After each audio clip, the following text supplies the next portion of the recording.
Welcome to the 458 Squadron All-States reunion held in Melbourne on from the 9th of April 1989. Soon you will hear from Mr Bruce Ruxton, the State President of the Victorian RSL.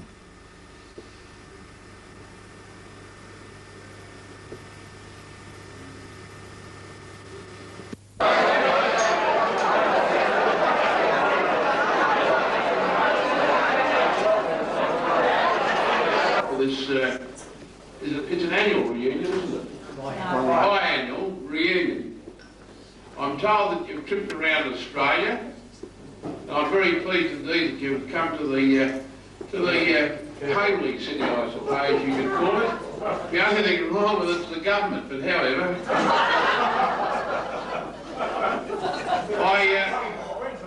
I would like to congratulate the people that have organised it, because I think there is a trend right at this time. There's been a resurgence in the interest in coming to a reunion. You know, as you know, a lot of old diggers or old members, they just don't seem to turn up, and they should. And they seem to be turning up. There's been a resurgence in the interest of Anzac Day, and I think that's great. We've noted that even with the Remembrance Day service in November, there's been a resurgence. However, that resurgence is not entirely amongst the us grey and bald-headed people from World War II. We've noted, and I've noted personally, there's been a resurgence in our military history and heritage with our young people. And I know from the schools that I visit, and I'm a very frequent speaker at schools, whether they be Protestant, Catholic or government schools, and I get a great reception, even get standing ovations, but I can assure you, you wouldn't have seen the long faces on the staff.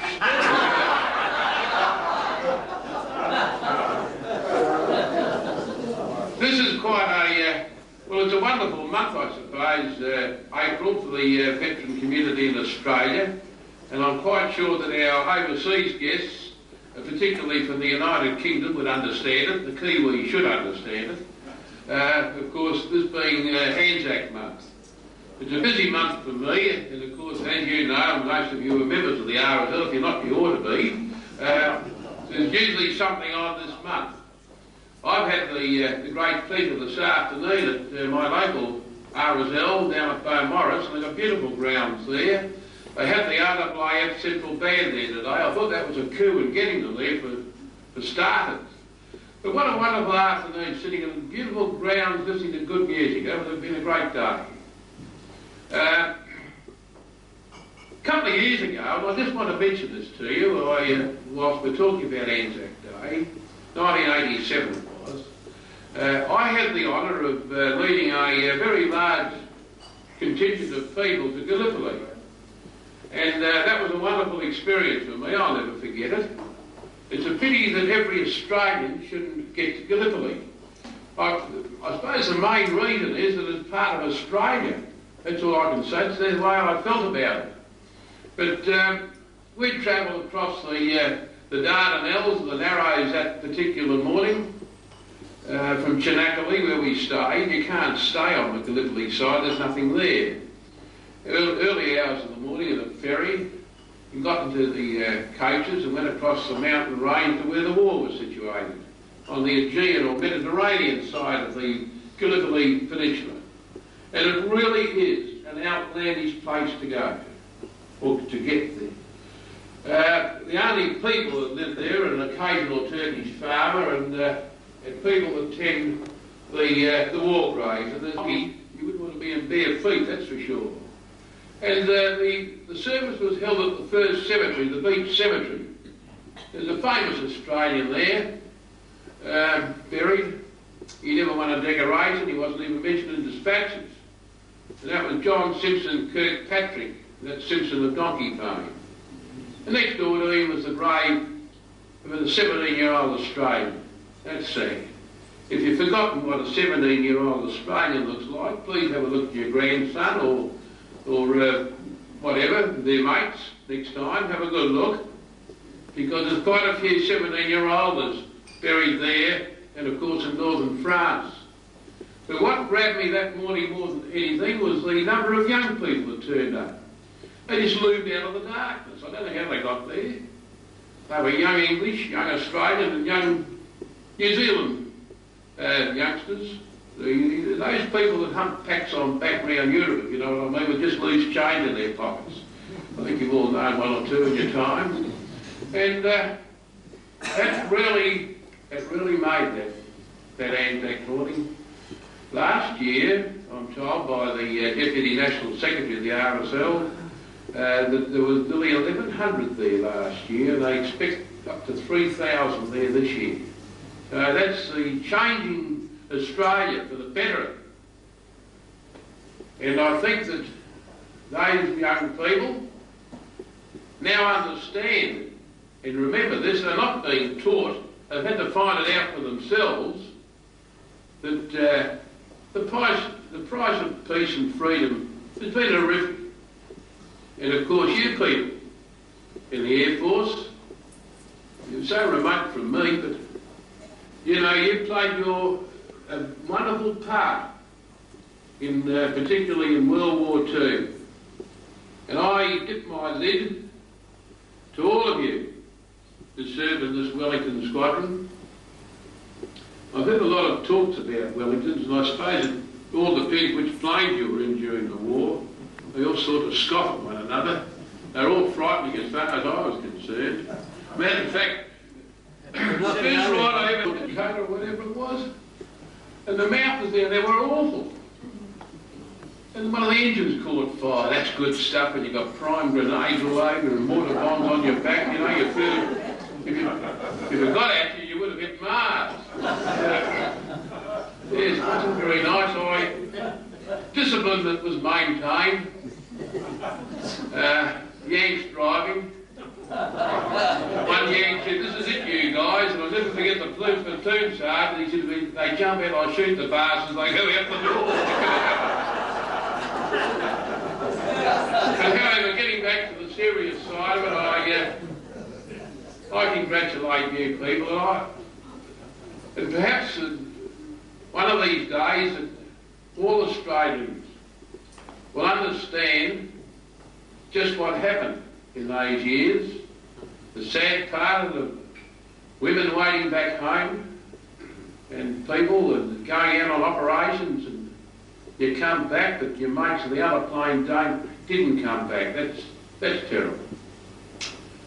On the 19th of this month, a very famous English Victoria Cross winner will be in Melbourne. He's a friend of mine. He's a great citizen. He's a citizen of the world, this man. He's named Group Captain Leonard Cheshire, BC. And he'll be my guest around Anzac time. I'm looking forward to that. We're getting another Victoria Cross winner over. I think there's some New Zealanders here tonight, called Jack Hinton from New Zealand. He's another wonderful person. I hope you have a wonderful week. Those visitors that have come from interstate, you're now sitting in the real part of Australia, and I hope you're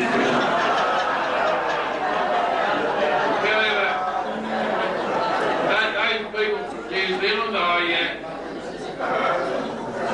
I thank you for coming. We're still part of one another, although government see it differently. Matter of fact, a few times over the past few years we've nearly been at war with New Zealand. I can't understand what goes on today. And of course those people that come here from the old country. Isn't it magnificent that some people should think highly enough of coming 12,000 miles just to be with their old mates? That's great. And I think that, well, you've heard enough for me tonight, and I hope the next 4 days will be terrific. They will be. Nothing is like your unit. You see, your unit was your home. And you never forget the people that lived in your home. Thanks very much.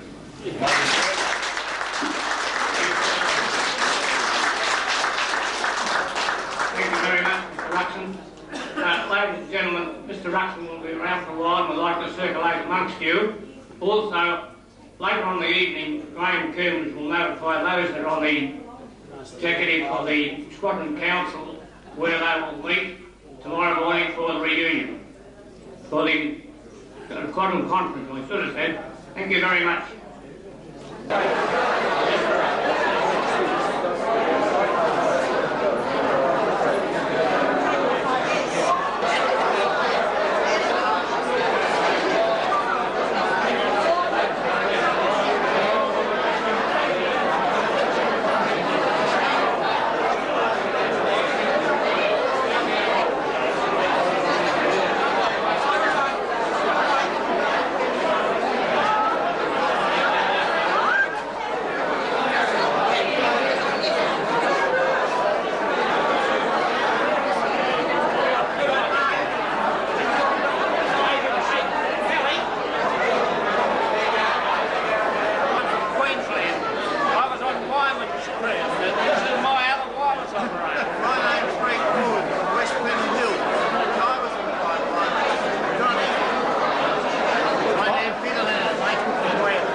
Today we have a visit to a city tour. Among the places visited are Captain Cook's Cottage and the Shrine of Remembrance.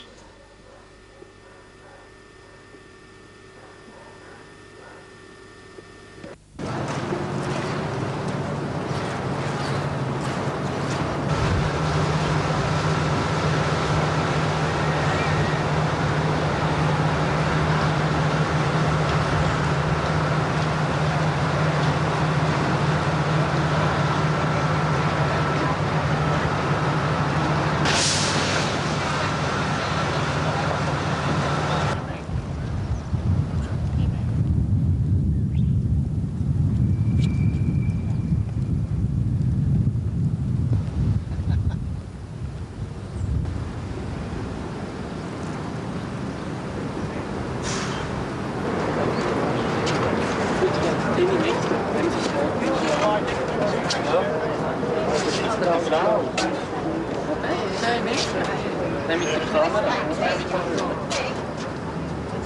Soft time. Ja, ich rufe ihn fertig, ich muss Flüge drauf machen. I'm always wrong, never right. He's never right and always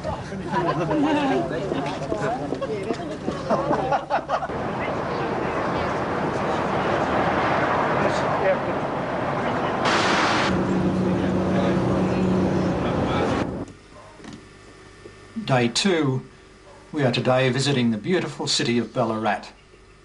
We visit Sovereign Hill, a reconstructed gold mining township. We have a conducted tour through an actual disused gold mine. Later we have lunch at the Ballarat RSL and have a wreath-laying ceremony at the cenotaph. We then visit the Gold Museum.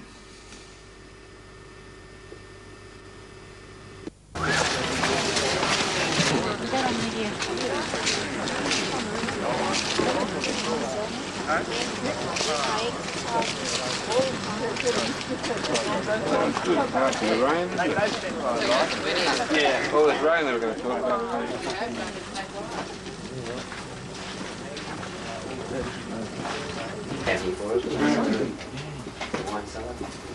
Well, this is the second of the old areas in our mine.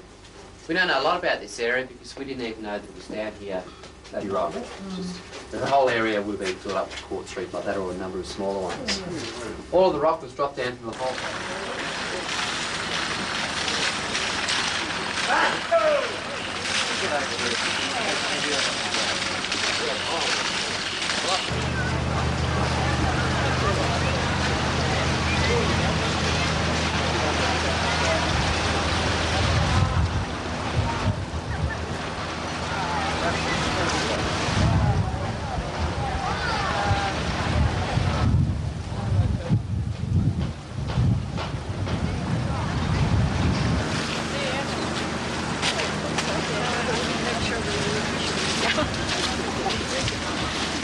Oh dear.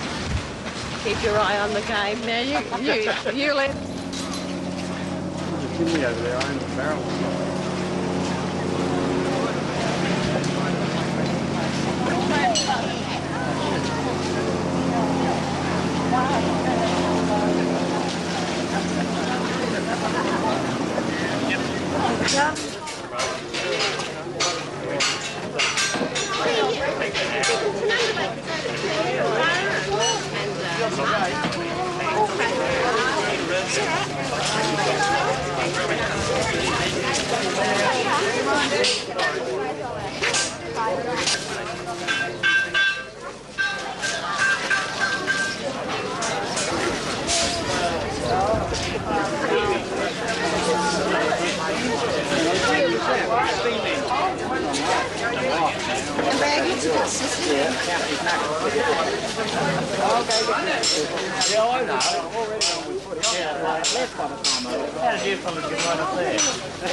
National President, the State President and the President of the Air Force Association, who will lead the group across to the cenotaph, which is just at the end of the street.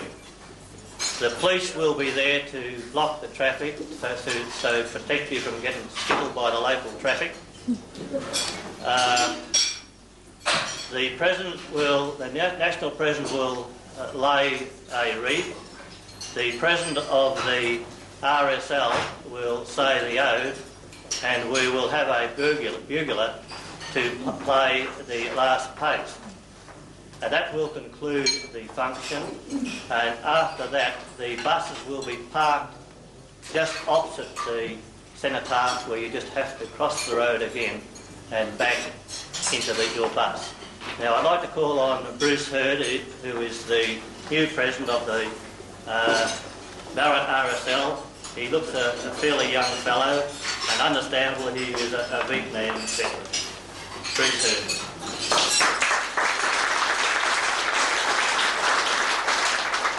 Members of 458 Squadron, Acting President Frank Peach for the local Air Force Association, distinguished guests, ladies and gentlemen, it is my pleasure as the Ballarat RSL President to welcome you all here. Hope you enjoy your meal and your stay, not very long in Ballarat, but looks as though the weather has been kind to you. I heard a remark when somebody came through the door that it wasn't too kind last time you visited Ballarat. But it's a pleasure to have you in our club, and I hope you enjoy the meal. Thank you very much. Seeing from the sunshine outside that your welcome is warm. I did wonder when we arrived, when I heard all this music, martial music, form up and 1, 2, 3. I know why now. We're all going to march across to the cenotaph. But Bruce, it's very kind of you. You've done us well, extremely well. And for the information of the group here, your first speaker, Les Kennedy, Ted Kennedy's brother. And Les looked after a lot of the organisational work up here for our visit to Ballarat. He's a Navy chap, but we accepted him at Port Stephens, and there, if you remember, he was kind enough to put a round of drinks on, and I think several rounds of drinks on in memory of Ted. And once again, we thank you for that, Les. We're all enjoying it. We're having a ball. We're going back to the Gold Museum, where we're going to see a couple of mementos of the squadron. One of them being our what's his name? Dowling's uniforms there. And also there's another set of uniforms which you may not know, but Gordon Cuthbert's sister was a sister Cuthbertson with the army, and she was one of those that was forced into the sea at Bunko Island and shot. Her uniforms are also on display.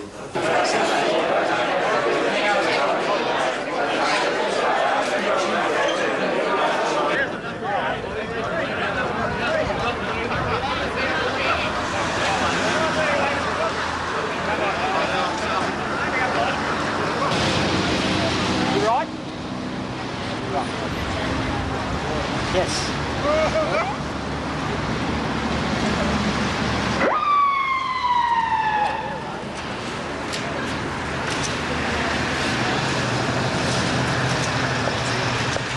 They shall grow not old, as we that are left grow old.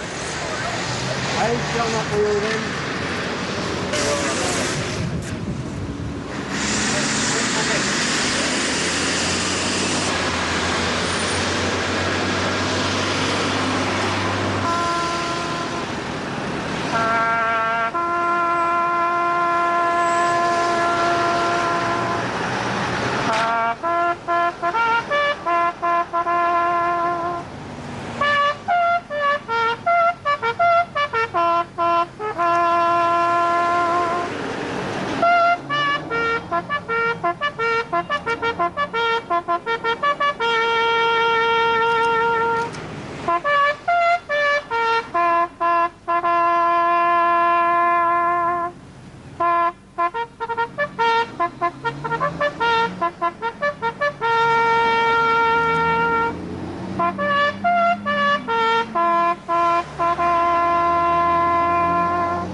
Yeah, of course. Who doesn't?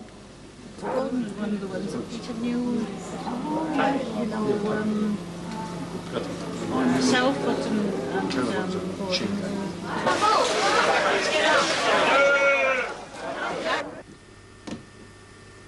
Day 3, it's rather a rainy day. Today we have a ride through the Dandenong Ranges on a narrow gauge railway called Puffing Billy. Later we proceed to the Wildlife Sanctuary at Healesville.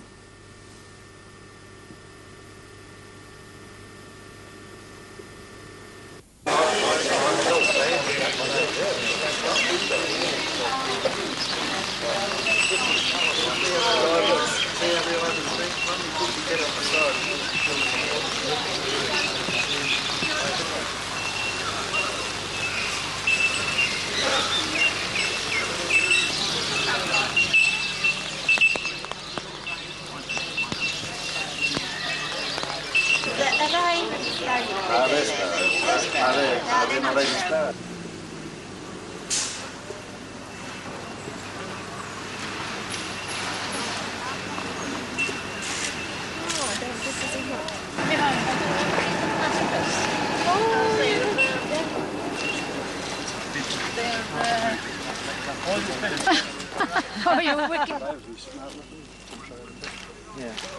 All the kangaroos big enough to see them. Private quarters behind this tank. The entrance is about water level, and the burrow slants steeply upwards for some distance before it takes a turn downwards again into the series of corridors and living rooms that may extend to 20 feet on. That's a deliberate and very important part of the construction, to squeeze all the water out of the soft fur before it retires into its dry quarters. The platypus, as it were, puts himself through the ringer before he goes inside. In the platypus, mating usually occurs in September, and then the female withdraws to a nesting burrow in October to lay generally 2 eggs. These are incubated for about 11 days, and the naked and blind young are kept warm in the coils.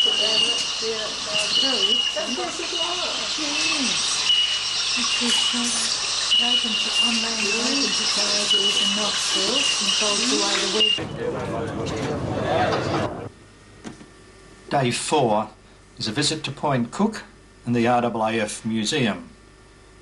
In the evening we have the Squadron dinner.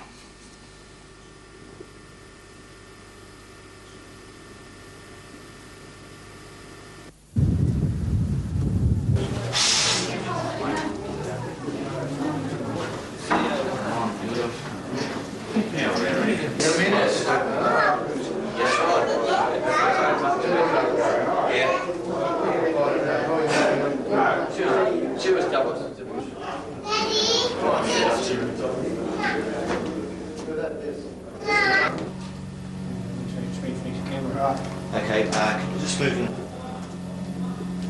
Count 3. 1, 2, 3. And now all the.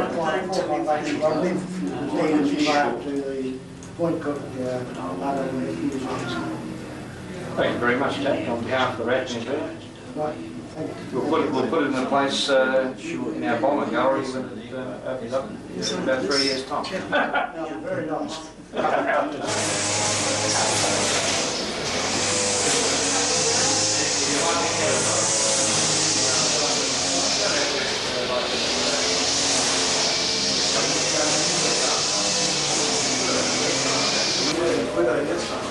Yeah, I was happy to see you. I was happy to see you. Please do.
Oh, sorry.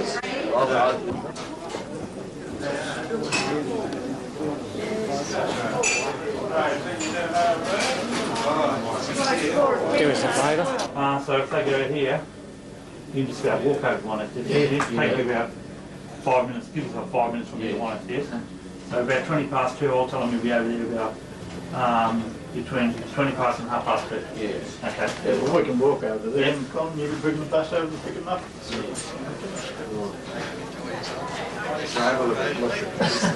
Little bracing the barrel.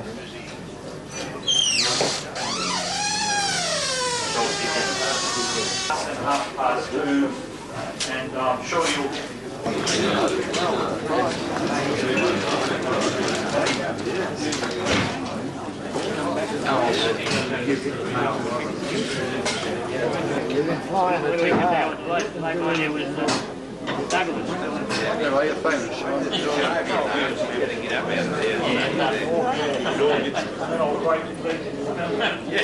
I'll put this one up.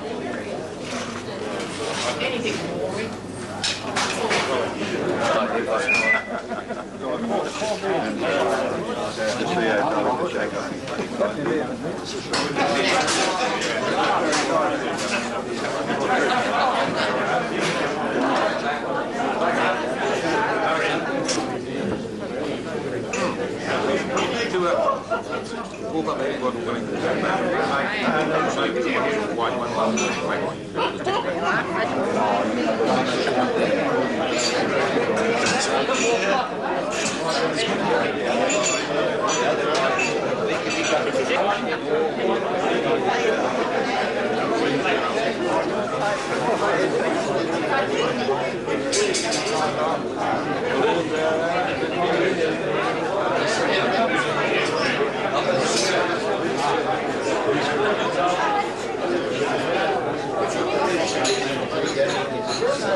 I think came in better than I thought it would.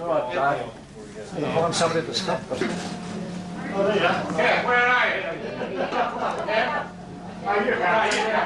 I'm not going to talk for very long. I'm going to hand you over to Flight Lieutenant Dave Newman, one of our qualified flying instructors. And he will answer any questions you might have about flying at the school and the general running of the school. Without further ado, I'll introduce you to Dave Newman.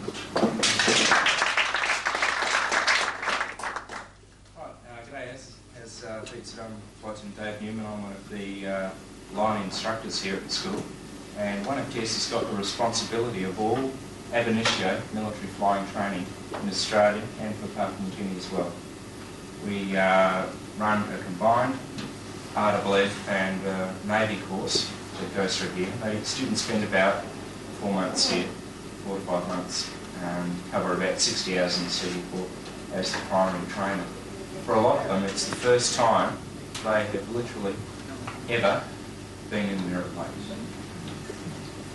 Some of them can come here with, I think that we had a guy many years ago with about 2,000 hours commercial.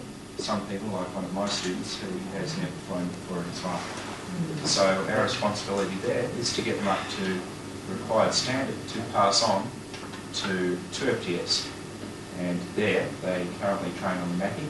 They'll be taking over the PC9 soon, which replaces the Mackie as the advanced trainer. Basically here, you can regard us as taking a bit of, shall we say, a piece of putty and moulding it into the general shape of the pilot. By the time the guy leaves here, he's got, even though he's only got about 60 hours flying it, he's got the equivalent to an unrestricted licence in the civilian world. By the time he finishes the total pilot's course, he can not only fly a military aircraft, he can operate a military aircraft. That's about 210 hours of flying total, but now he's got the equivalent of a commercial pilot's licence. He's got a rating much higher than just the bare hours made. It's that's how it goes to the RAAF and the Navy students. The Army course is slightly longer here. We do 90 hours with the guys because they don't do jets, they don't do the Mackie, nor will they fly the PC9. For a while they was hoping they wouldn't get to fly helicopters, but that's a political decision. Okay, from here they go off to the various other schools, Hokie and the Air Force Flying Helicopter Training Establishment, 5 Squadron Fairbairn, and learn to fly the advanced types that they'll be operating later on. As part of Defence Aid, we also train the Papua New Guinea students. We put through one course of about 8 students here, roughly, and one of them is just recently finished.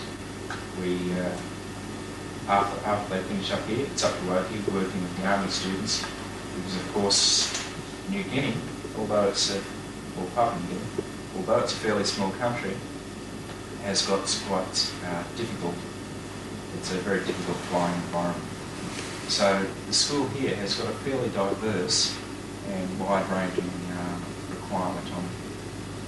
We have a lot of students. We don't have as many instructors as we would like, and we've got a fairly crude aircraft, the C-4 air training.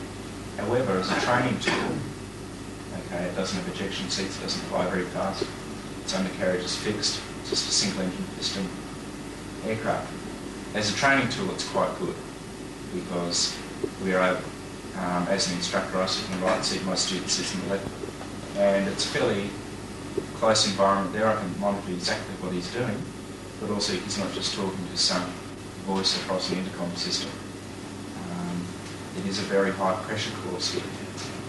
Okay, obviously nothing like what it would have been in wartime, however, for some of the people we get here, we'll have kids straight out of school, 18-year-olds, we'll have them trying to get used to life in the military and learning to fly. We'll have 27-year-olds having had works out in the job in the last many years, coming back here, learning to fly in our environment. So as well as the adjustment of both those types of people, plus anyone in between.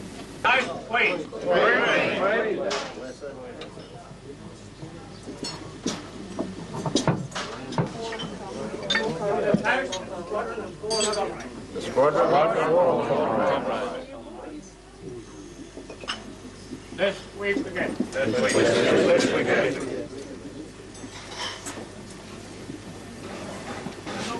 Right now, but there are quite a few. This is their first attendance, so the welcome is quite all right. Everybody, I think, has been having a very good time.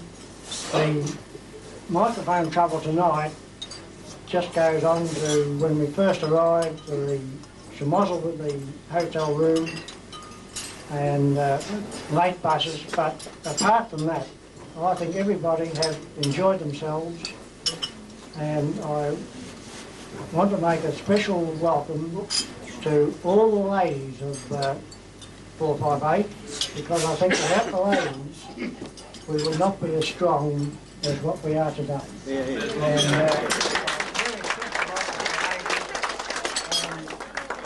thank you very much.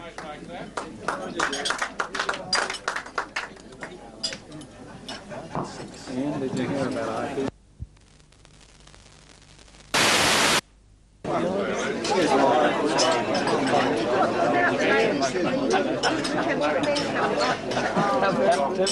Lose his voice halfway through. But we were trying to do something about it. But anyway, that's not the purpose I'm standing here.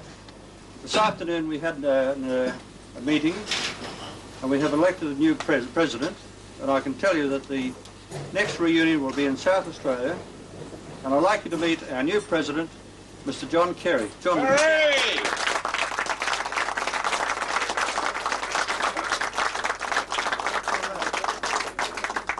After 44 years, you have to scrape the bottom of the barrel. I hope to welcome you to South Australia at our next All States reunion. We'll tell you about it much later because this is the Melbourne reunion. It tells you that it'll be at the Barossa Valley, and Ian Scholl, although he doesn't know it, picked the date of it because he always told me to pick a time around the full moon, and with thought of the vintage and all the rest of it, you're going to have a great time. We'll have everything laid on for you, including wheelchairs. Back to the Melbourne meeting. Yeah. Yeah, more light. We'll try and flash it.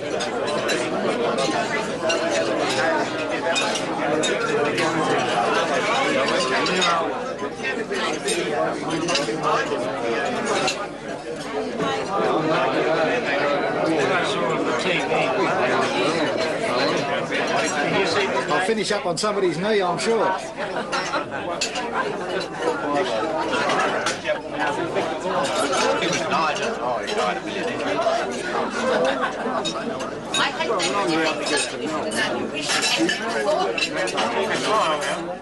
Camera.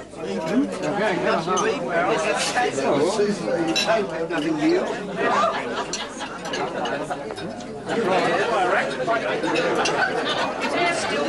I realise.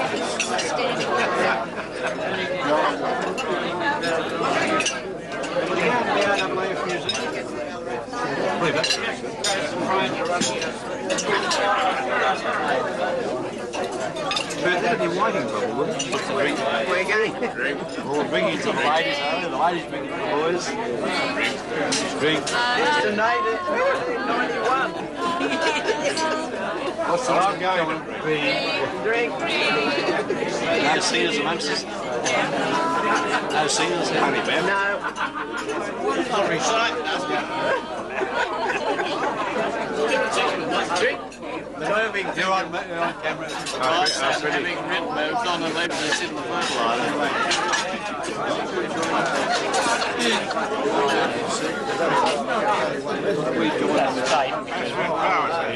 I'll take this one. You don't do that in town.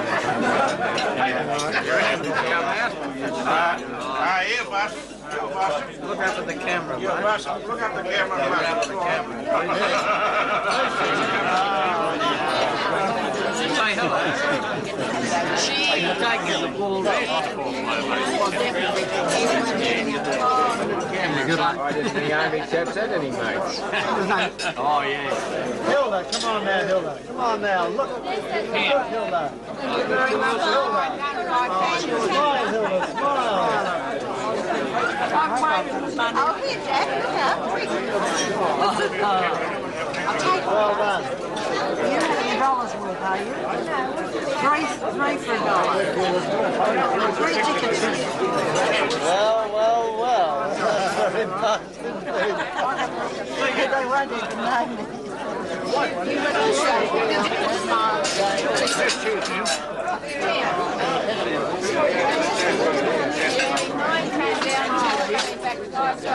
You're on camera, Jim. Don't photograph him, he's no good. Go away. Camera.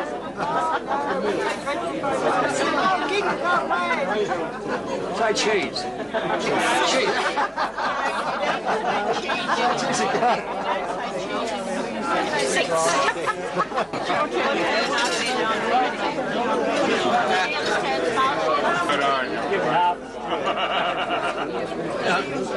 I don't want to do this.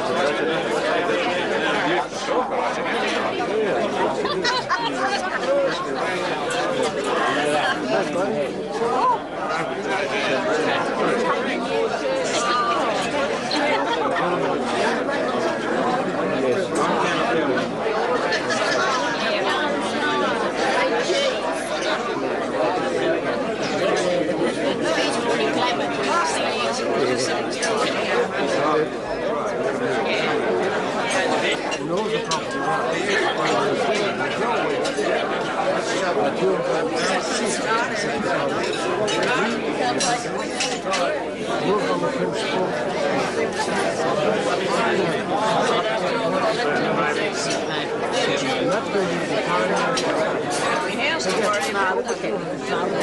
up, look up.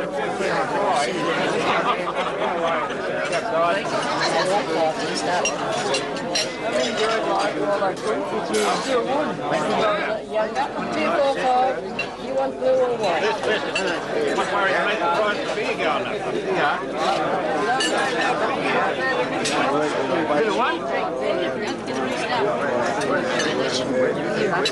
No. You obviously enjoyed the beef better than you would have the fish.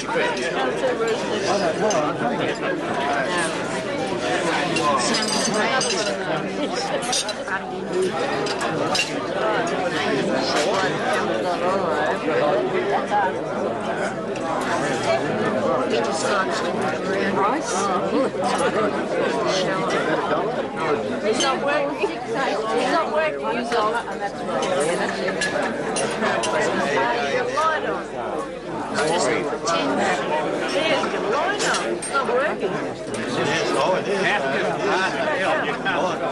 I'm sorry, I haven't got it up. We don't like it. It's been raffled tonight. You've got to keep your tickets Every time you take a picture of me, it's a part of my handwriting.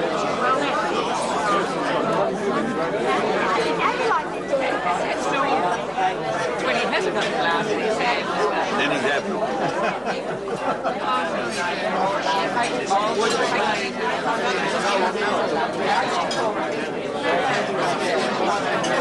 What will it be?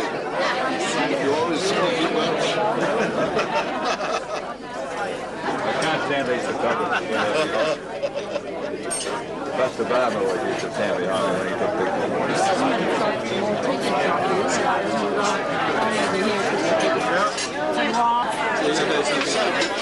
Good on you, Neil. Give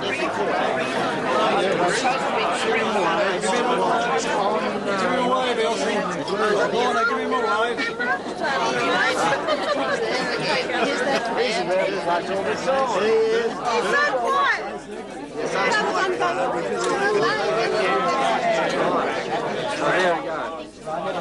Give it away, Johnny, get your chance.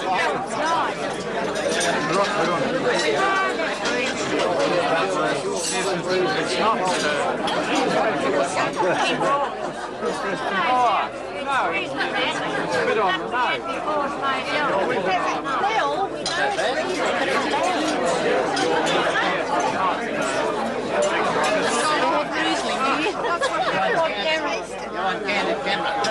Okay, behave yourself.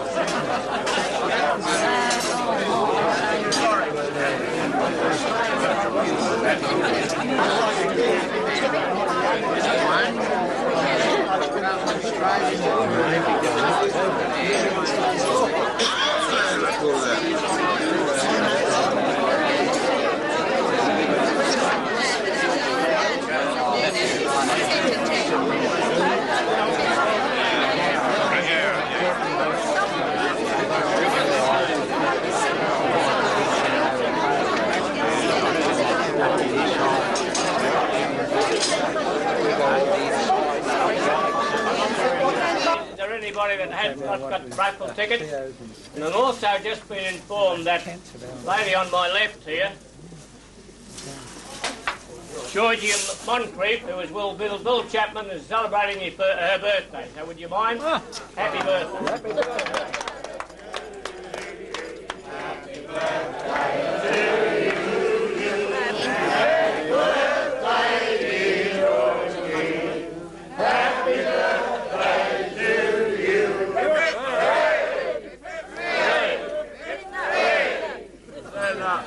Thank you very much, and thank you for the hospitality of Shambhala for 2 days. You're a great crowd. I hope you enjoy lots more of these tours.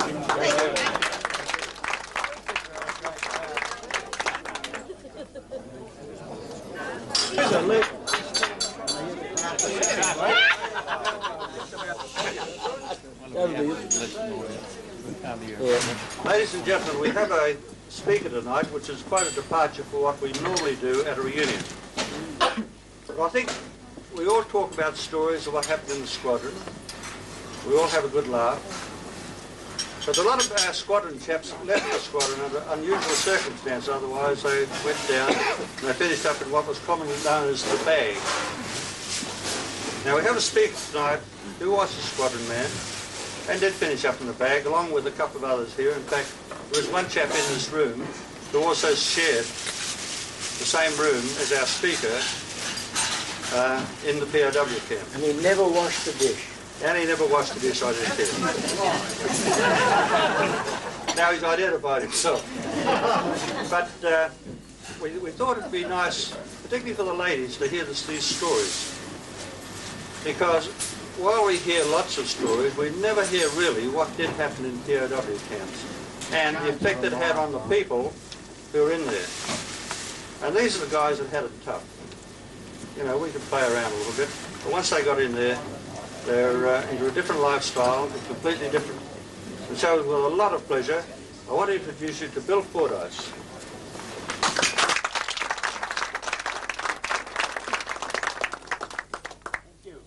I'm loud and garrulous, and if you can't hear what I'm saying, for heaven's sake, tell me.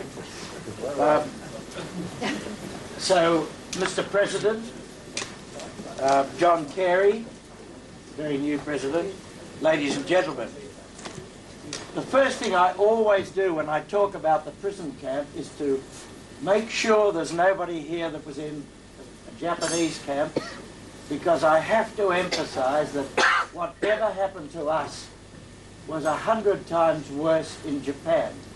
And I've had people stand up and say, I wish it was as easy in Japan as it was for you people. So it's important I tell you that. It's very difficult also to talk to people who are on the squadron, because if I talk about the time in Hobart Spalding Moor, or going across the desert to Lagos, writing dirty songs called Lagos Lagoon, anything like that, then someone will say, no, that wasn't right. So that I've got to skip over those parts. Then to have Len Netherway here, who was in my room in Stalag Luft 3, but we've had a talk, and if I say something that just categorically isn't true, then Len won't dob me in for it. Nurse Carville, and you remember her, she was the woman shot during the First War. She was a nursing sister. She was shot by the Germans. And she once said, I realised that patriotism is not enough. I must have no hatred, no bitterness towards anyone. And I think that's marvellous. Personally, I loathe the bloody Germans. I can't stand them. I also hate the ice, and a lot of other people too. So that please don't think that I'm going to be noble in my talk. I'm going to knock them as much as I possibly can.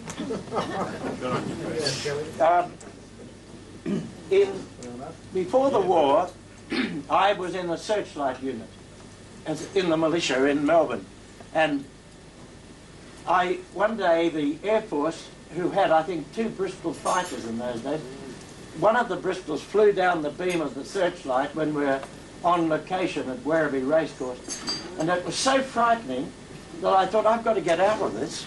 You'd be much safer in the aeroplane diving down the beam. So, like an idiot, I transferred to the Air Force. And I spent most of my war, I remember before I joined the Air Force, I thought, oh, wouldn't it be awful, I didn't get into air crew. And I got in. No, I thought, wouldn't it be terrible if I wasn't mustered as a pilot? And I was mustered as a pilot. Then I thought, wouldn't it be awful if I was shot down? And I was shot down. If you work hard enough on what you really want in life, you can always get it. Now, I was on 5 course, and some old men I know here were only on 7 course, but they were quite as heroic. But I was on 5 course, and we went across the Pacific. We went across Canada, and the first time I really realised how frightening the war could be was we left Halifax on a very fast armed merchant ship, and we had been out about 2 days in heavy fog when suddenly there was the most shattering crash, and this ship rolled right over on its side and straightened up and rolled over again. And of course we were all mainly aircrew and we were very well trained. We knew what to do in emergencies. We were heroic, we weren't cowards, and every one of us screamed, "Oh Christ, we're sinking!" And as the boat rolled, we all went down into one corner and we scrambled up the slope. We were in a gymnasium, sleeping on the floor with the doors opening inward, and we panicked, the whole lot of us. But of course, we were aircrew, so, you know, it wasn't a terror, it wasn't the sort of panic the army would do.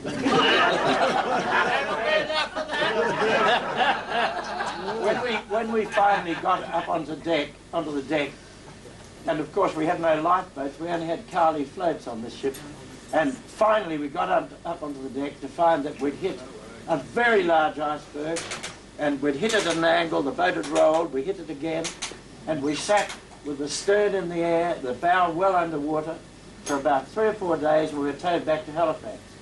And that was the first time I realised how dangerous the war could be. Or as the Italians that I finally lived with for some years would say, "Troppo pericoloso."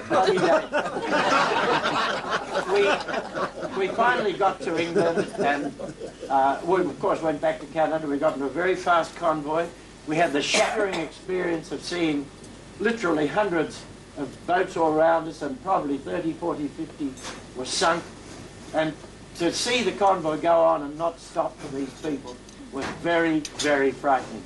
We landed, I think, I once said to someone that we landed in England, and then I said we landed in Gourock, and they pointed out it was Scotland, and all the Scots beat me about the hidden members because you mustn't call Scotland England.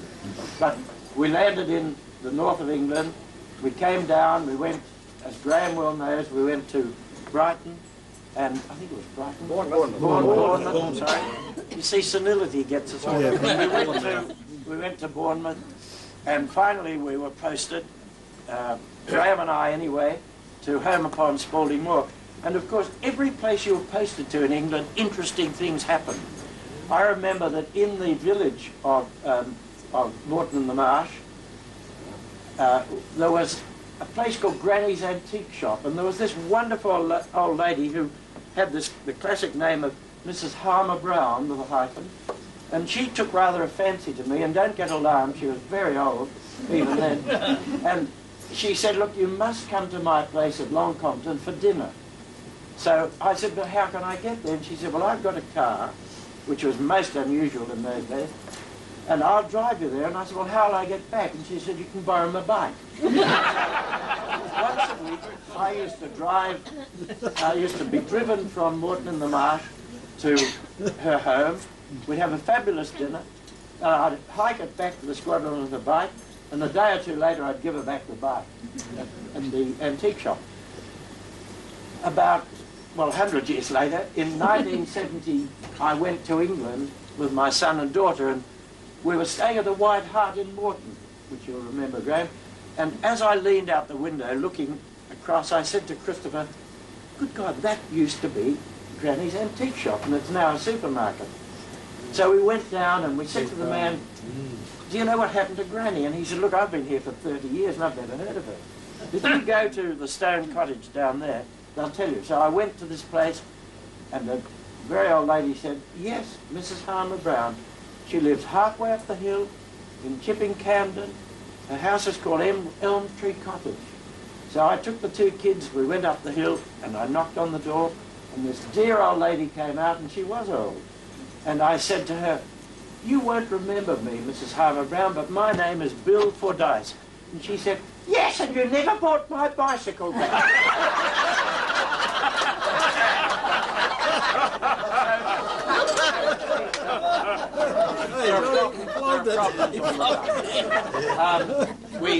We did our OTU at Moreton-in-the-Marsh, and as Graham will tell you, he and I, being exceptionally competent pilots, managed not to hit the tower at Blackpool, which loomed up so very suddenly out of the fog. And as my father here says, he is my father, he's a Welshman, but he's as he pointed out, the tower at Blackpool is about 300 or 400 feet high, so he must have been very low. Of course, the problem was with you people as ground crew, you could never rely on your instruments. So obviously they read wrongly. However, we had a very interesting time at Moreton, and we finally were both posted at about the same time in about October 41, and Graham tells me that we were amongst the first people to be at Moreton in the Marsh, and I know my logbook shows that my first flight was October the 26th, 1941, and that Graham was in the aircraft with me.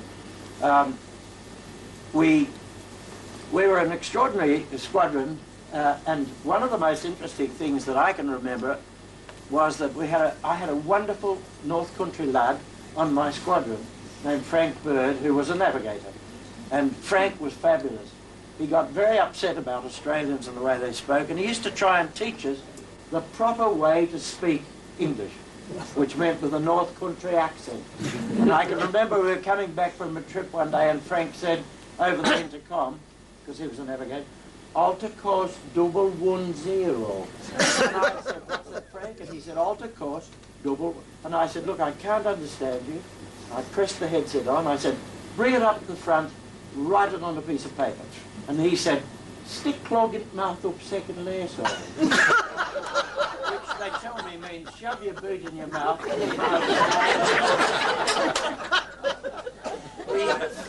We used to go as a crew into York in the thing that I think, if I remember right, we called the Queen Mary. And I can remember that we Australians had the money and the poor old Poms had very little, so we used to pay for things. And Frank would say, "Eat all, sup all, pay nought.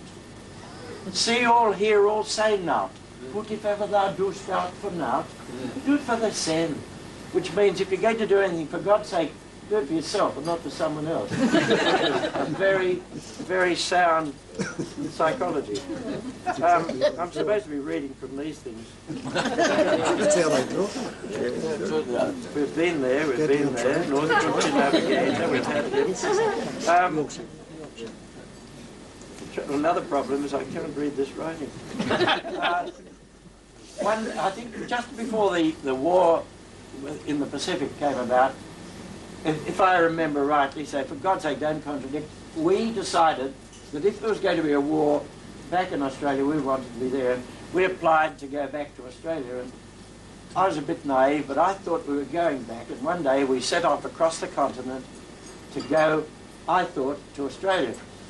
In fact, we landed in Malta, which, although it is also an island, wasn't quite as big as Australia. I can remember we landed just as the Malts were trying to win the George Cross. And we stood off the island for about an hour in the circuit with hundreds of Stukas dive bombing it until we had no fuel, and then we landed, and I can remember, and there are not enough people here to contradict this, so whether it's true or not doesn't matter much, but we landed in the middle of a very big bombing raid. We taxied very smartly into a dispersal of sandbags, and I think we managed to get our kit out, and a surprising number of the squadron aircraft were bombed at that time. Now, we were a crew of sergeants, but I was fortunate in that I was commissioned whilst I was in Malta. So I think we borrowed a service dress cap from someone, and all of the sergeants went down. There was a thing, I think, in Malta called the Gut. That's right. Yep. Please don't say that. It shows that you have got a bad past too. It's the sort of place that nice people didn't go to, but we all went down there, and quite frankly, we had a ball. We were too young to understand what the women meant, but it was very good. I might add, we lived in Malta in the poorhouse and leper colony, and that was very frightening. And to see these lepers with the masks over their faces, and to see them suddenly, if you ask them, they'd lift the mask and they really had most of their features gone with leprosy. Very frightening. We enjoyed ourselves on Malta, I suppose. There were many rumours that we were going. I can remember at one stage there were a lot of either Beaufighters or Blenheims, I forget which, came in, and we were to fly those out, and we all protested we didn't know how to. And then at one stage we were to go out in a submarine, which again was very perilous. Finally we went out in Wellington. We flew to the desert.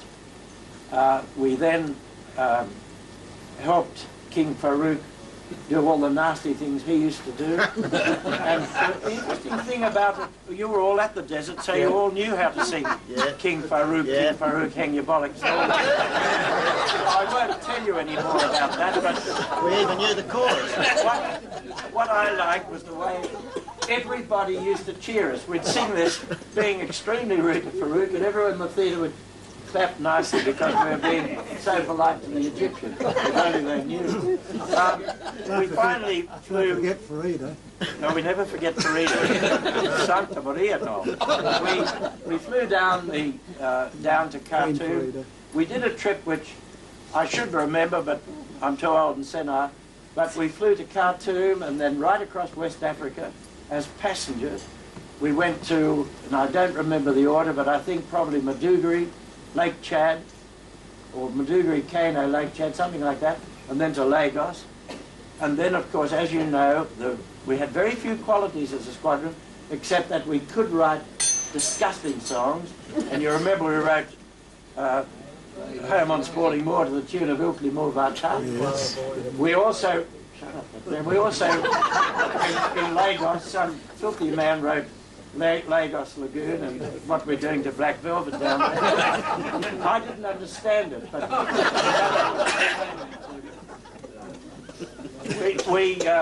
we went from Lagos in various ships back to England. Now, I say various ships because I was quite sure I knew them, but Graham at my home last night pointed out I was quite wrong. And as I never admit my errors to anyone, I ignore that, but I can remember, you'll all recall Mick Mather. Now, Mick Mather was a PO on at that time. He also flew with me in Australian National Airways, and later he joined the Air Force again. And this story is quite good, whether it's true or not, please don't argue the point, but Mick we all used to do aircraft lookout on the deck of this aircraft carrier. And you know that the bridge has always got the captain's cabin under it, and Mick Mather had a GO gun which he was trying to take to pieces, and quite frankly, like all good pilots, he didn't know anything about guns. And he got it all to bits except he had the barrel with the bolt and a bullet up the spout, and he had the barrel resting on the floor above the bridge, and he was fiddling with this and it went off, and so it went straight down through the bridge into the captain's cabin. Now the captain was one of these very elegant Royal Navy men who had a little cupboard thing, a chest of drawers with about 24 immaculately pressed white shirts. And you know the way you fold a shirt. So every day for the next couple of weeks when the captain came on deck, he had a fold there. He was the most perforated captain.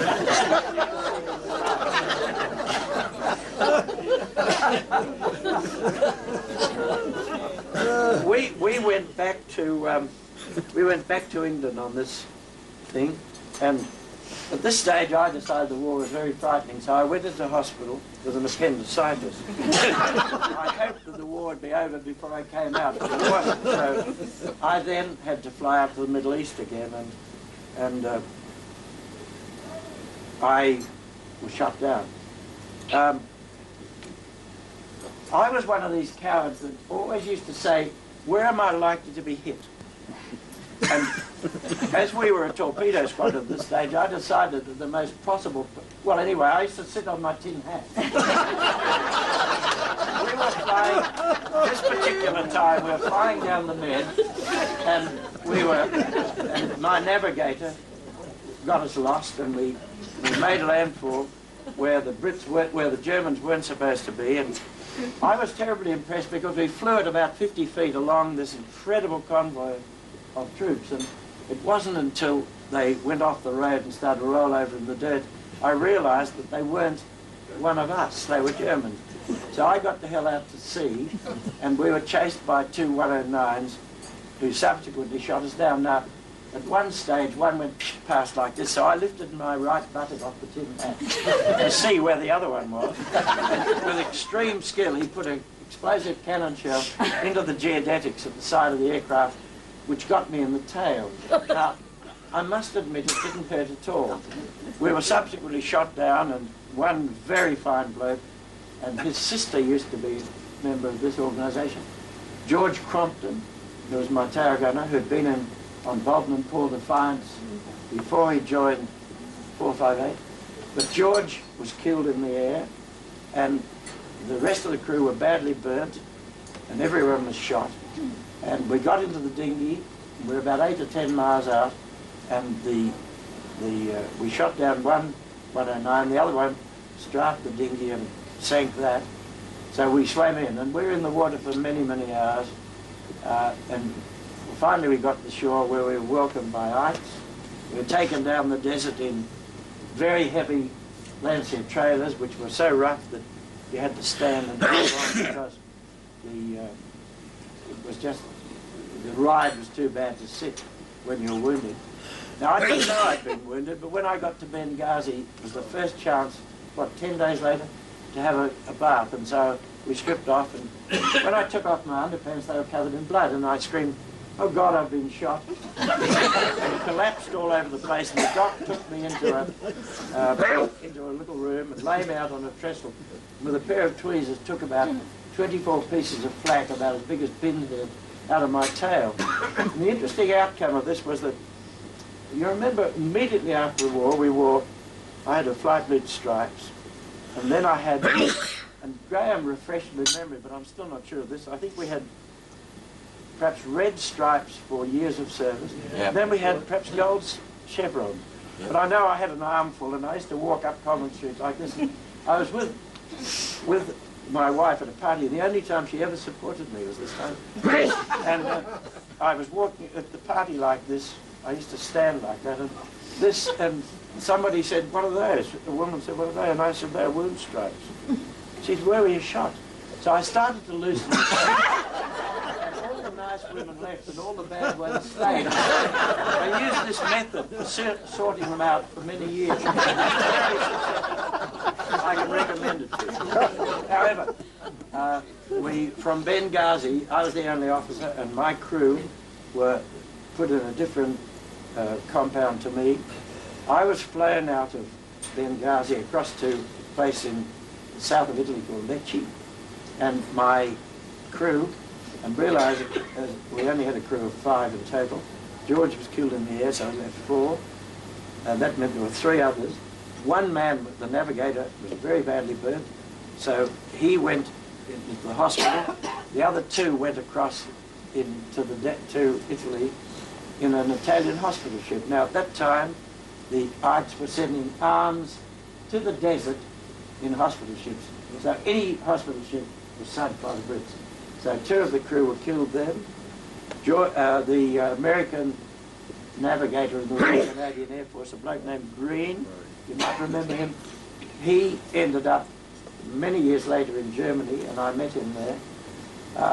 And I went into the bag in Sulmona in Italy.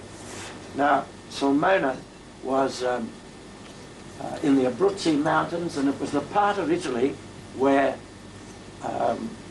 Mussolini was taken from by paratroops at the end of the war. You all recall that. Again, all sorts of extraordinary things used to happen in prison camps, and Sulmona was no different. The first time I had any experience in forging passports was in Italy. I was trained as an artist, and not a bull artist, a painting artist. And I can remember one man went down into Sulmona, and he found a sheet about that big of photographs, which all were the mayor of Sulmona. Now, you'll remember before the war, if any of you are old enough, that there was a machine called a photometon, and you went into it, you pulled the curtain, you put 2 bob in the slot, and you turned and smiled, and it took about 6 or 8 photos. Well, this was like that, but it took about 30 pictures. So we now had 30 passport-sized photographs of the mayor of Sulmona. So I used to paint, we called them an ausweis, so a thing to get out of the camp, a passport if you like. I used to paint them by hand and stick the mayor of Sulmona on, and then if the POW had a beard, I'd put a beard on it. So the mayor changed form about 20 times in various things that I painted. Now, not many people got out. We also extraordinary things happened. I can remember there was a little town about 5 or 6 kilometres away called Fonte di Mure, which is the Fountain of Love. And for God's sake, I've never known a place with a more unapt name. I couldn't find a fountain, there was certainly no love there. But this particular time, they used to send out about 10 POWs with about 20 armed guards. And we were marching through Fonte di Mure, and suddenly a chook ran through the ranks, and we all wore battle dress, of course, and one of the men grabbed the chook by the neck and whacked it inside his battle dress and kept marching. The chook took a terribly poor view of this, and so one of the ites realised that something was wrong. So he went over, and this man was sent up to Rome, and he was charged with stealing the Stata Maggiore property, the property of the state of Italy. And I believe if the war hadn't finished just afterwards, he'd have been shot. However,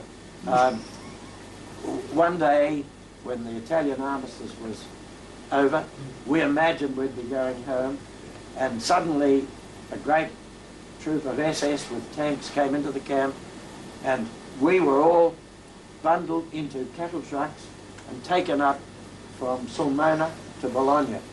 And that was the beginning of a trip right up through Bologna, through Brenner, through the Brenner Pass into Germany. And that was the beginning of our time in Germany. Now,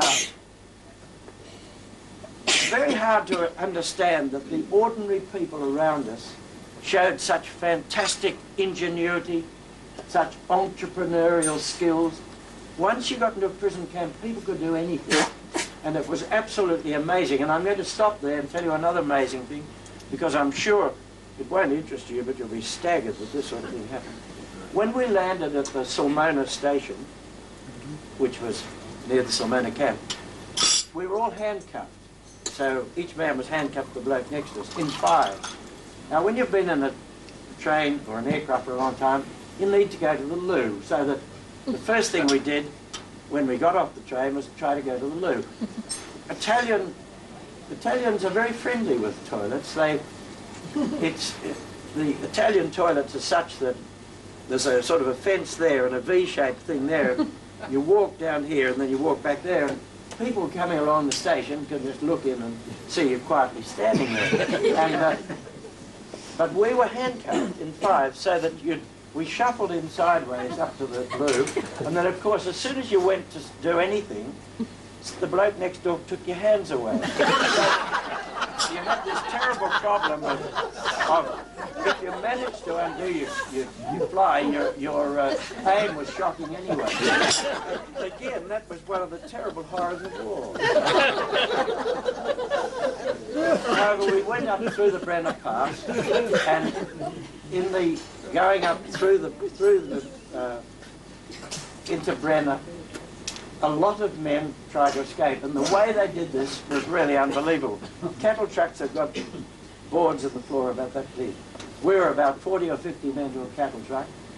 They were so crowded you couldn't sit, you stood up. There were 2 little barbed wire windows, one at each end, and we had no food, and we'd been in the cattle trucks for several days.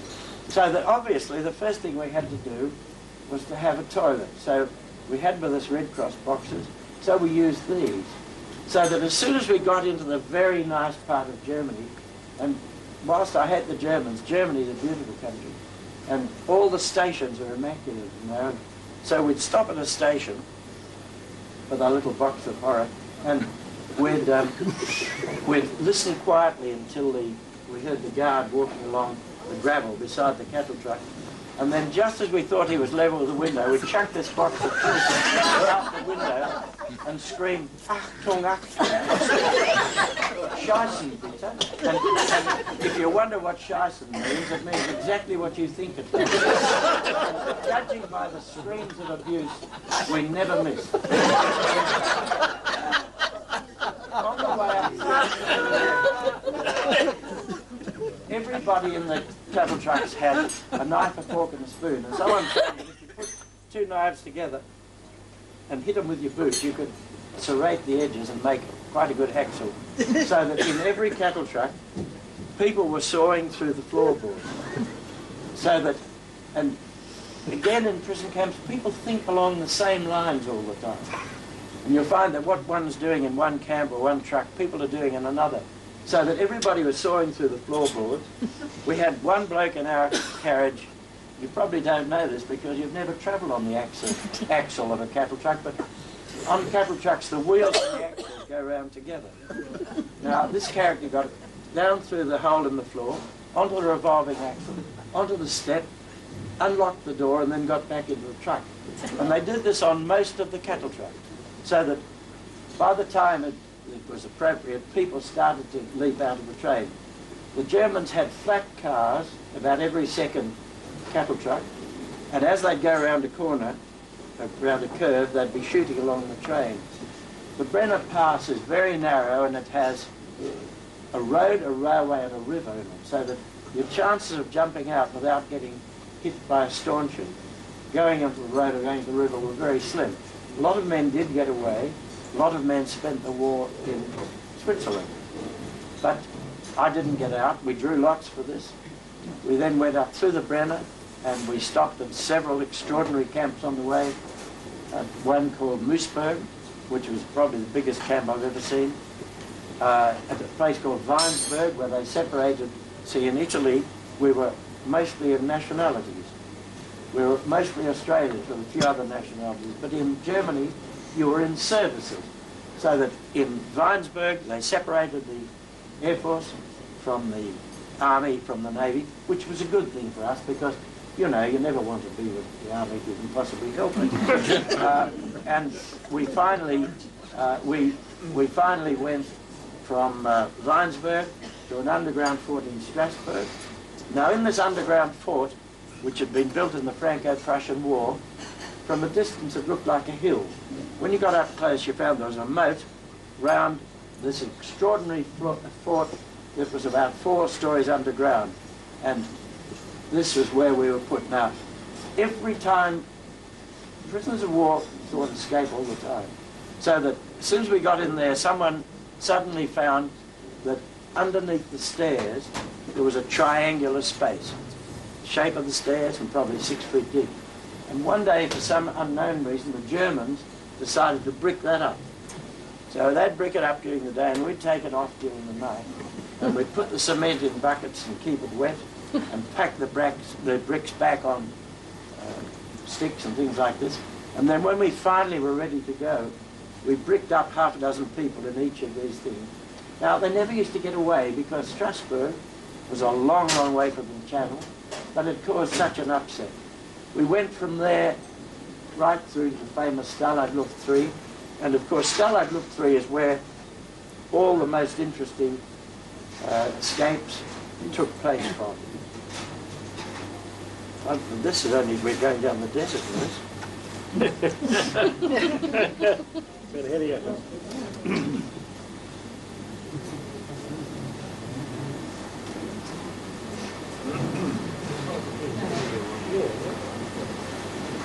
When, I don't know how many others on the squadron this happened to, but we were issued with fly-button compasses. And it was an interesting concept because you took the top button off and turned it over and it had a pivot on the back. You took the next button off, turned that over and it sat on top of the first one, and it was magnetised and it was luminous. And it really was a very efficient compass. Of course, the Brits didn't worry about what you did when you had no buttons on your pants, so that you could always tell aircrew they were walking around Germany holding their trousers up. But more of this later, because that was an important thing, that they came through the camp and took most of the fly buttons. They wouldn't say those are the magnetised ones, they'd take the lot. So that you now had a couple of thousand men in the compound without fly buttons. Well, some of us were better covered than others. We didn't feel the cold as much. You farming men.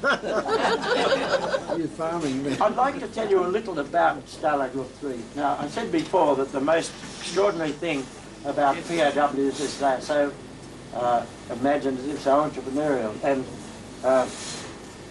I wanted to tell you about some of the things we did. For instance, any of you who have seen the film The Great Escape would know that we brewed grog in the camp. But the film missed out on the most important point. We used to soak raisins and sugar and a horrible German vegetable called a kohlrabi. We used to soak these in a big wooden German bath, and after a month or two it was foul and effervescing, and I believe it is called the lees. And we would then, this would be quite alcoholic, but it was full of rubbish. And some character found that a German jam tin, which was about that round, that high, was a press fit onto the mouthpiece of a trombone. So what they used to do was they'd fill it up with this lead, they'd click the trombone on top, have a rubber tube coming out the side, and wet socks round the corners of the trombone, so that you distilled 98% proof alcohol out of this stuff through the trombone with the wet socks around. And it was very effective. And we used to drink this with Healthy Life lemon crystals. So if you ever can imagine a lemon drink with a kick. We, every winter, and it sounds like we were there a long time, and we were, weren't we, Len? Every winter we used to make a skating rink, and we'd have a queue of men with a funny jug that we all had, which was called a Kona Trinkvasser, and it was called that because that means not for drinking water, and that was written on the jug. We'd form a queue with a couple of hundred men, and we'd fill an area out on the field with water and make a skating rink. Now the Canadians supplied us with skates, and the Brits found that the skates were perfect for digging the tunnel. But of course digging tunnels with skates blunts the skate. So we applied to the Germans and they gave us skate sharpeners. So we were able to sharpen the skates so that we could dig the tunnels more effectively. Every camp had duty pilots just the way the Air Force did. So that there'd be a duty pilot at the gate, and there'd be duty pilots all around the compound, and their job was to report with various signals when certain goons came into the block. So that the men who were making uniforms, the men who were making civilian suits, the men who were forging maps could all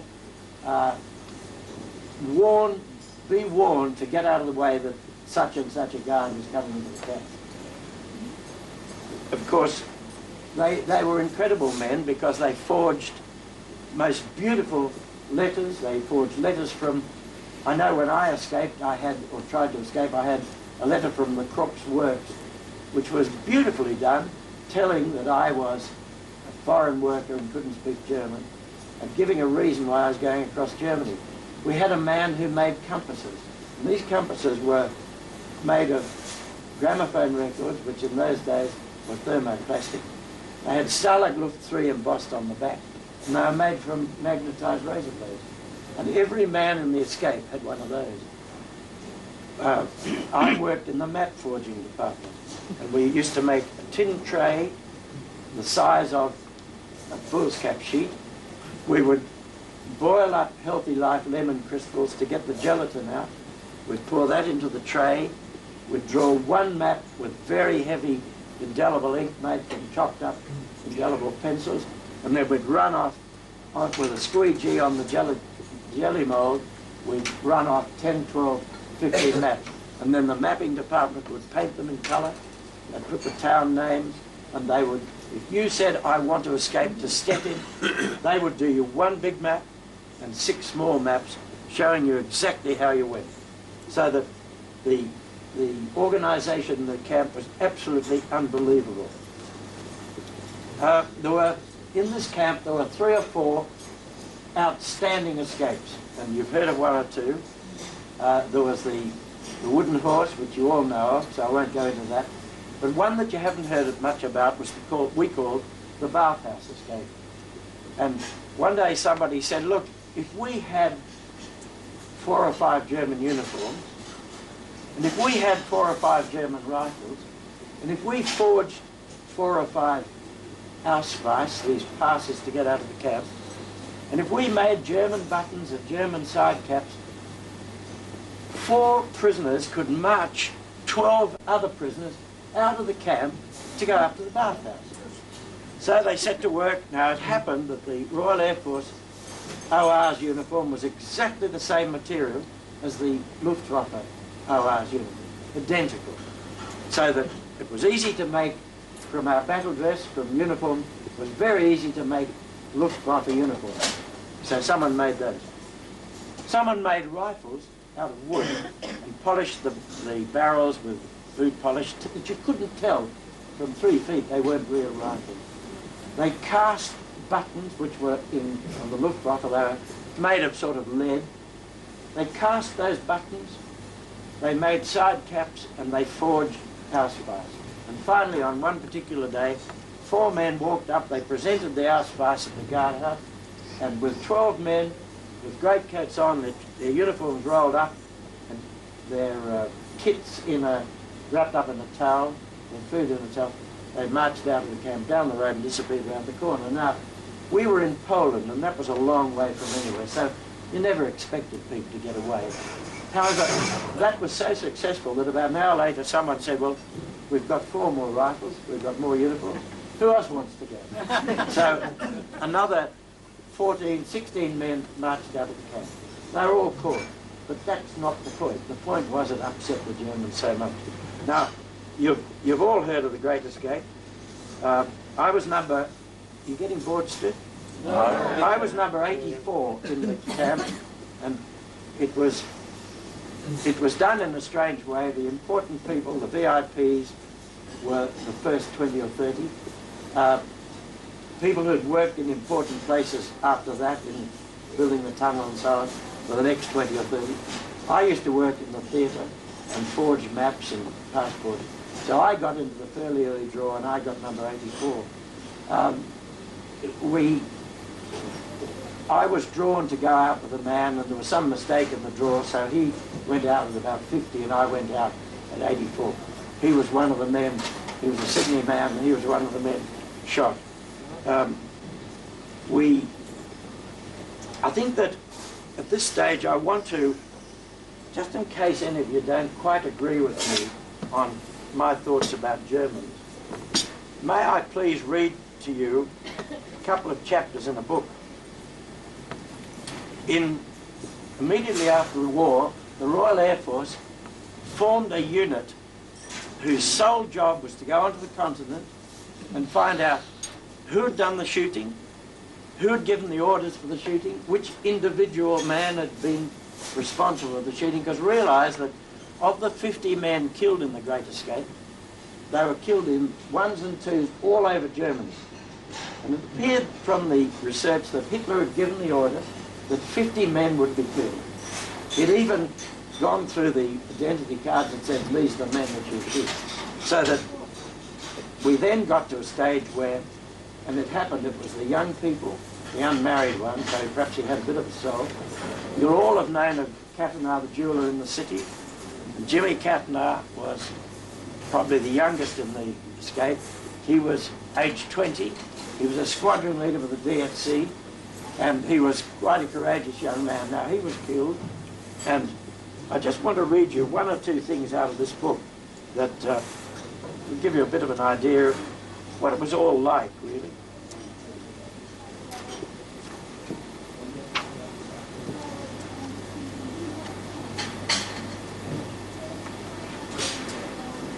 This is a letter that went to the chief of the Gestapo office in Karlsruhe.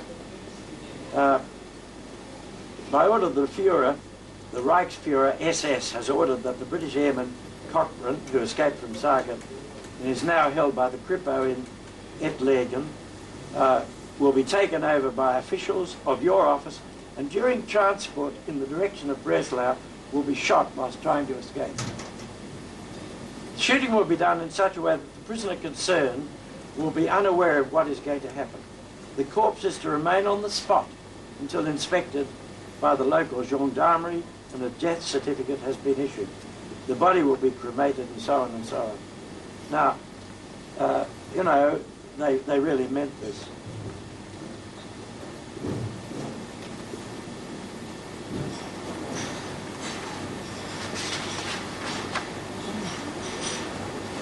The prisoners were told and realised they were all in ones and twos. The prisoners were told that they could come out of the car to relieve themselves. One of the prisoners pointed to his handcuffs, but I don't remember if they were taken off. The two prisoners went to the bushes a few metres to the right and rear of the car, and Spann and Schultz followed, each with a pistol in their hand. As the prisoners were walking away, they were told they'd be shot if they tried to escape. Both prisoners were unbuttoning their trousers when Spann and Schultz, with a pistol in their hands, gave the sign, and each fired a shot into the neck of the prisoners. Both prisoners dropped to the earth at the same time. There's one account in here which says that this man, I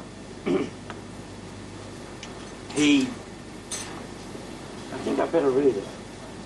A lot of people don't believe this.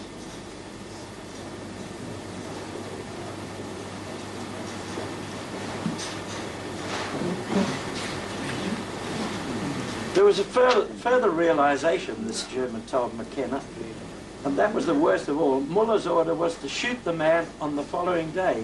That was Good Friday, the holiest day of the year. And I couldn't have killed this man on a Good Friday. I could not have gone to church knowing what I had done. Well, what did you do then, said McKenna. I shot him on Thursday. You know, what sort of an attitude is this race got that does this? One of the men that they shot didn't die immediately, and as he fell to the ground, the German said in the interrogation that he turned his head to look at him. He said, so I put my foot on the side of the head and shot him through the ear. People wonder why I don't like Germans. In the Great Escape took place about a year before the end of the war, and in about Christmas of the last time of the war, the last Christmas of the war, we were told suddenly at about 9 o'clock at night that the Russians were coming. They'd be there within an hour, and that we were to get out of the camp straight away.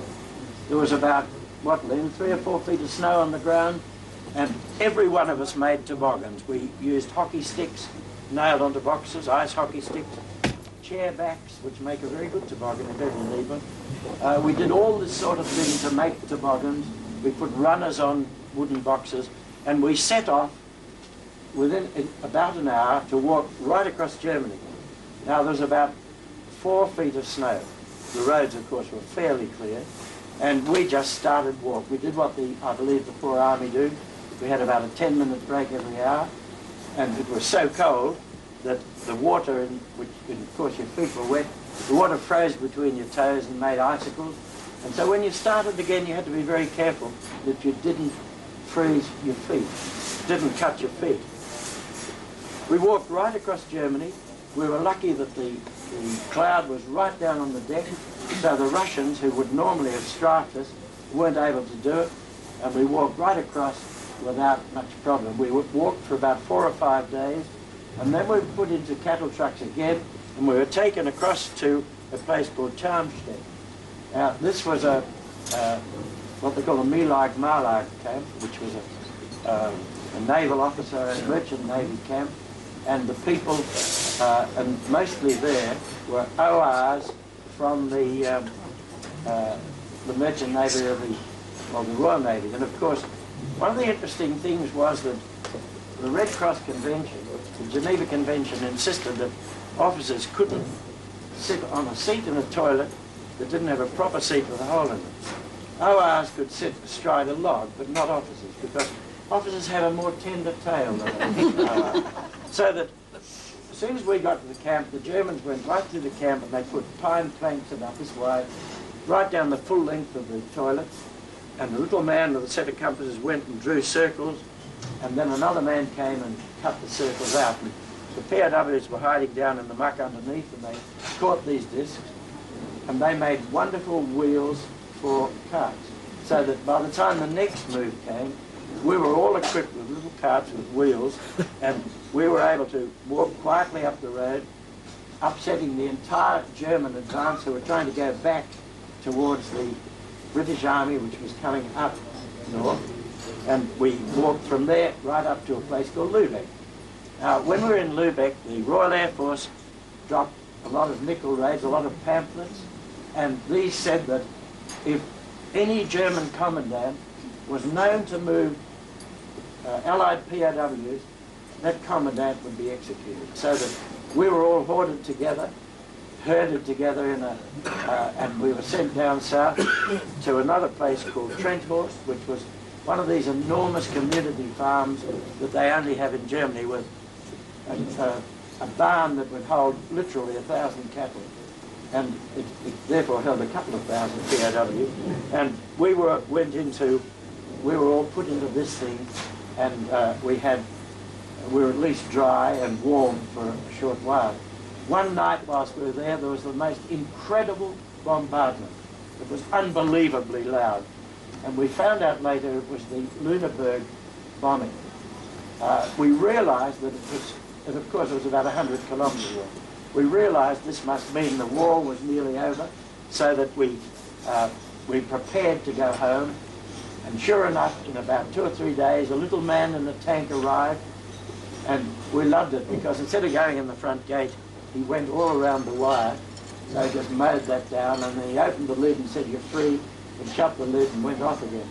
And it was the end of the war for us. Now, we imagined that we were so important that the Brits would come and get us within hours and take us back to England.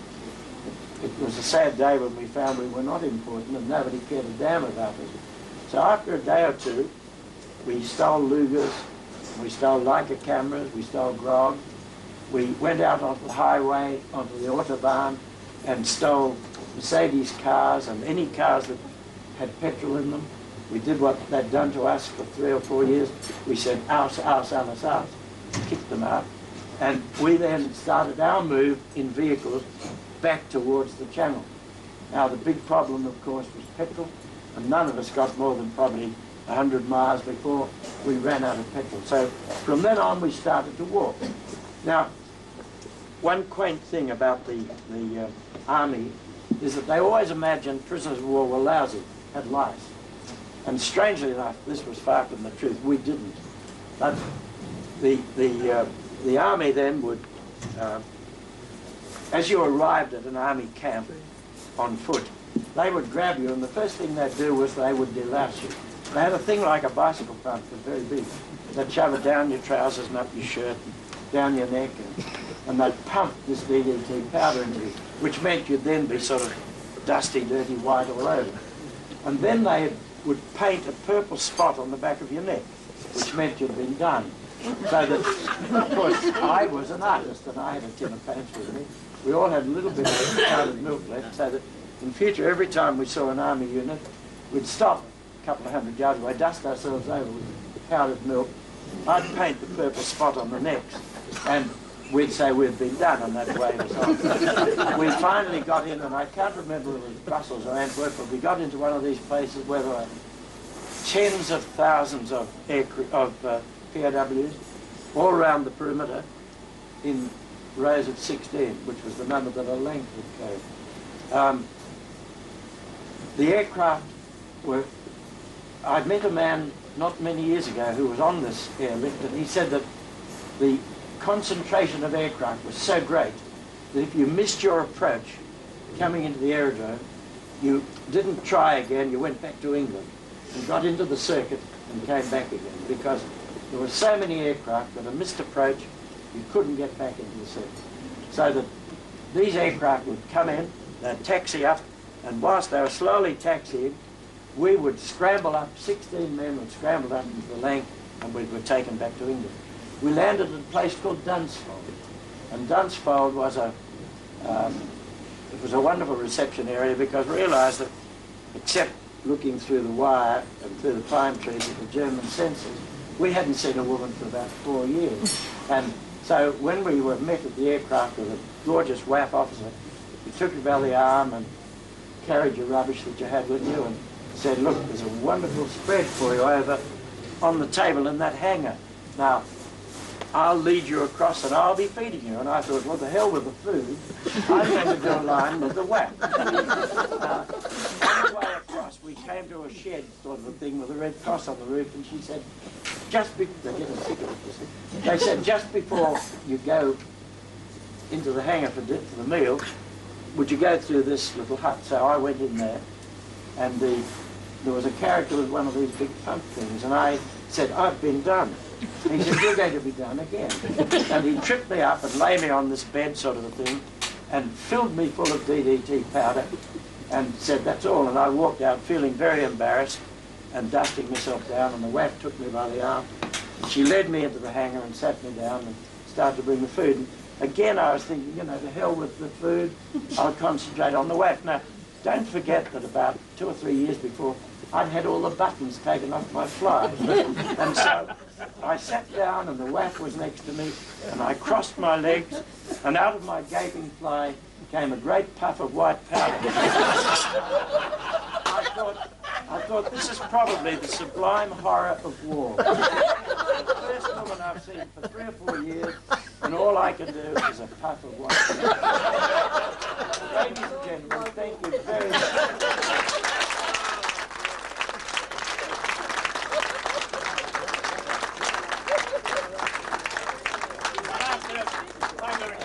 Ladies and gentlemen, Jim Holliday, who will respond on behalf of the squadron. Thank you. You're alive, Jim. Where the hell are you? I'm fine. Ladies and gentlemen, I had prepared a very short reply of thanks. I heard Bill tonight crave your indulgence to say a little bit extra. I haven't seen Bill since way back in Hermesford Moor. Perhaps it might have been Morton in the Marsh. And when I met him tonight, I didn't just simply recognise him. But I was talking to Len over here, whom whom I've never met before, and he was in the same camp, and in the same room, as a matter of fact, at Stalag 3, North Camp. And Len said to me, I wouldn't have recognised Bill, he's put on a lot of weight. And that was true, he has.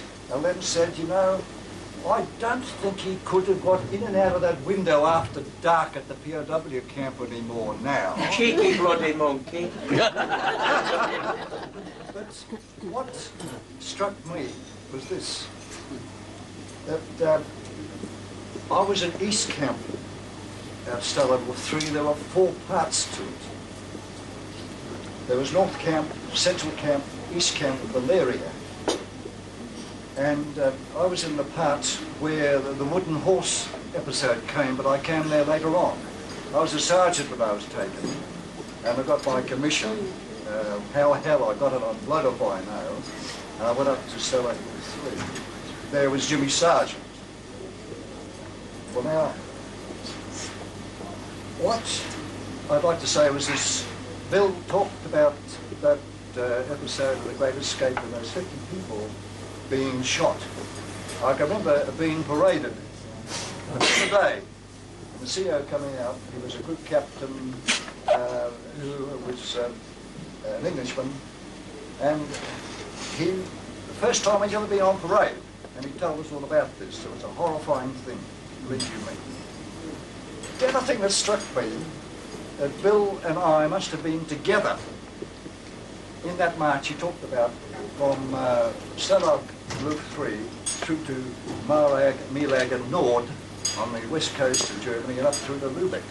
And I didn't know, we probably marched together, close together, and I didn't know that.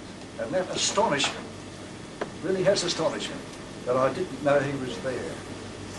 But what you heard tonight was a very witty, and I think very well spoken, a very meaty thing of what happened there. And it, I think, was something which is the first time I've ever heard it in our particular environment here of 458.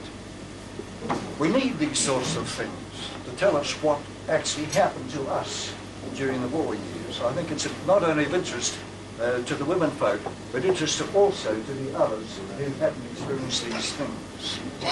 Now, what Bill said, he told in a very humorous way, and there was a lot of humour in the POW camps, the Lord knows what. But there's also a lot of other things too. But what you heard tonight was a very factual statement of what went on in a way which was very, very entertaining. I think we should all take note of this. In fact, the flight should take note of this. That perhaps we can do something at future reunions of this sorts of things. I would say, I just want to say something more about Bill, and I believe this is true because it was told to me by Jimmy Sargent. I know Jimmy Sargent had an imagination. That is, he was the composer of We Are the Boys of 458. That's a very, very descriptive of the life we had at home on Spalding Moor, but we can't utter the words. He also was the composer of Lagos Lagoon, and which also I can't utter the words. Yeah. But Bill was telling me tonight that he had met Jimmy in the camp at Selagogue 3, and he wrote a poem which he printed in a book that Bill had, and it was quite indicative of what Jimmy was like. So Jimmy said to me this particular incident. We were walking back from the flight office at Hobart Spalding Moor, and he said, did you learn about this thing? I said, no, I never heard about it. Well, he said, the CO, that was Mulholland, was looking out of his window one day when people were doing circuits and bumps or something like that, you see. And he was deeply impressed by one particular landing. So presumably he said to his orderly in the traditional manner, take that man's name, rank and number. It turned out to be Bill. And this is the point, that on the CO's table he had a form there, I don't know what you call it, an application for Bill to become an officer, and he immediately went back and signed his name. So we have evidence, I think, that Bill was a very smooth aviator, and we have evidence tonight he was a very smooth orator. And I would ask you...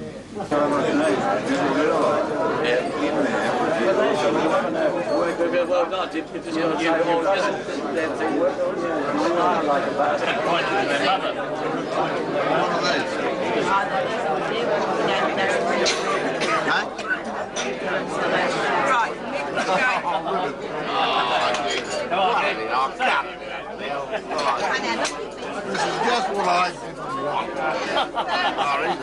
Oh, look at it, baby. No, damn, on the last thing. Wrong number.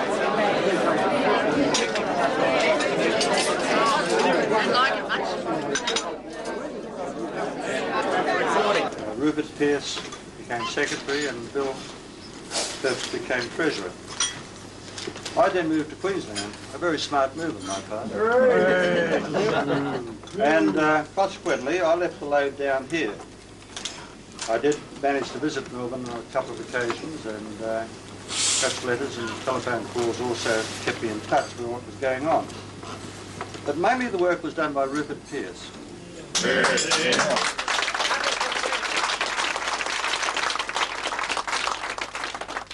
Now Rupert is not a squadron man. He's a permanent Air Force chap, he was. But he came in, he's a friend of Ernie's, and he came into us as an associate member through that channel. And I think we've been extremely fortunate. I know he always has a worried look in his face. That's not...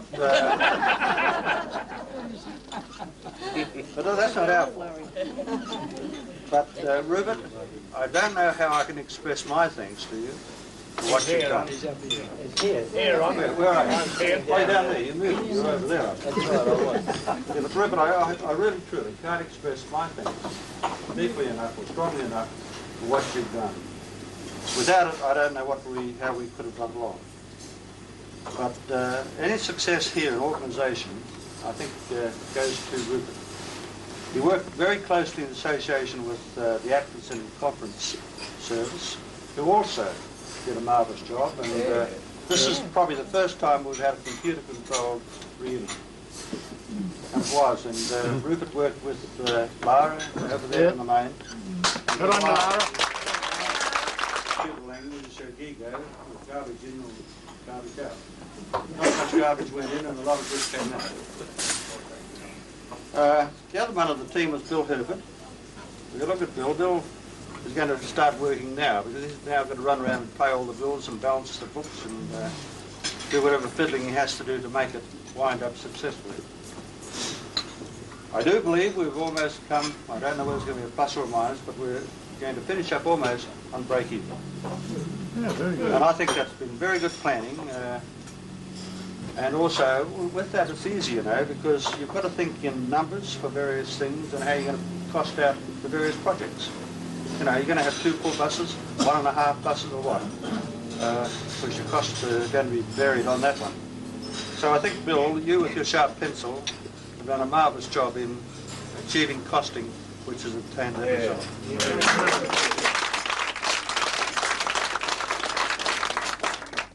I'll say a final word now for the actors in the conference grouping. They've been very kind to us. And the price they charged us was absolutely stupid. It was ridiculous. And I said to Jill Atkinson the other day at a meeting, Jill, look, you must be losing money on this. I can't see with what you're charging us how you can get out of this. And she didn't say anything. She just looked at me and said, oh, well, my dad was an ex-serviceman. And I think Jill must have a very soft spot for us because of that fact.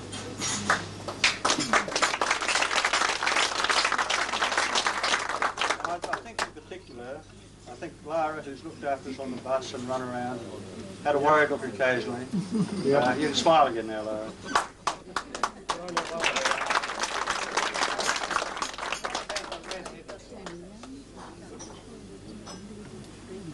But anyway, I think that just about winds up all the formalities. The buses will be ready for us at about 11:45. We hope, as a committee, that we have achieved or given you what you want. And we wish you well, safe travel home, and God bless you. M seals. REC now it is. Yeah, that's recording. It's coming out on that. This concludes the very enjoyable 1989 All-States reunion of 458. We look forward to seeing you at the next one in the Barossa Valley in South Australia in 1991. Take care.